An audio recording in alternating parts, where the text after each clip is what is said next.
Back in the day, if you wanted to get beautiful aerial shots like these, you needed to enlist the help of a helicopter pilot. Now all you need is a drone. Drones have become popular tools used by everyone from television photographers to law enforcement agencies.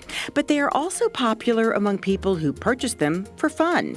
And the City of Las Vegas social media team often hears from those drone operators who want to fly for recreation but aren't sure of the rules and regulations. So we sat down with the city's resident drone expert to answer some of the most commonly asked questions. First question, does Las Vegas have a blanket no-fly zone? Actually, it's not a blanket no-fly zone. And there's actually a program out there.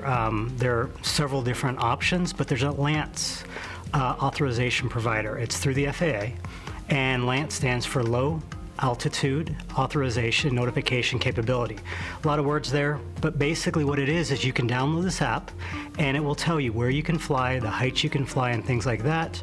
Next most common question, are you allowed to fly over other people's houses? In actuality, there is no federal, state, or local laws against doing that, but I will say a couple things. First and foremost, we're talking safety, we're talking privacy. So you want to make sure you keep that in mind.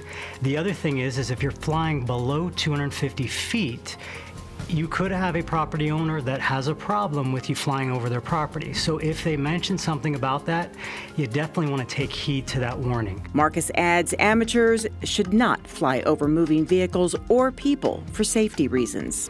Another popular question is whether or not you can fly over a park, to which the answer is yes, but with the word safety in mind. So even if the FAA says you're good to fly up to 200 feet at the park, you definitely want to keep track of if there's people walking below, around, moving vehicles and things like that, because the drone can cause some serious damage. Finally, people want to know if they need a license to fly a drone.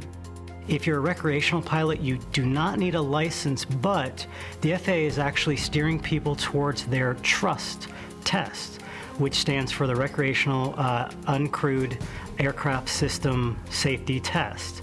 And really what it is it doesn't cost you anything, and it's actually a no-fail test. But the idea behind it is so that we have a standard that everybody's following. Scott Marcus says those answers pertain generally to recreational drone pilots. The rules are more strict for commercial and municipal pilots. Yet he recommends everyone adhere to some of the more strict rules. With the City of Las Vegas, we actually have a mandatory visual observer, so that's an extra employee that's out there. We actually highly recommend that across the United States. It's not an FAA rule, but it definitely helps to have four eyes paying attention to not only the drone, but anywhere around the drone and around where the pilot's flying, so then, safe. Also, keeping a checklist and an eye on the weather are required for the city, but both are good ideas for anyone flying a drone. You check to make sure that there's no cracks, there's nothing wrong with the drone itself or the remote. And then the other thing is, obviously here in the city of Las Vegas, it gets in the triple digits. So when you're flying your drone, you're going to want to fly it early in the day. He says the heat can take a toll on the pilot and the batteries. Typically, a drone can fly about 30 minutes. That time is cut down significantly in the heat.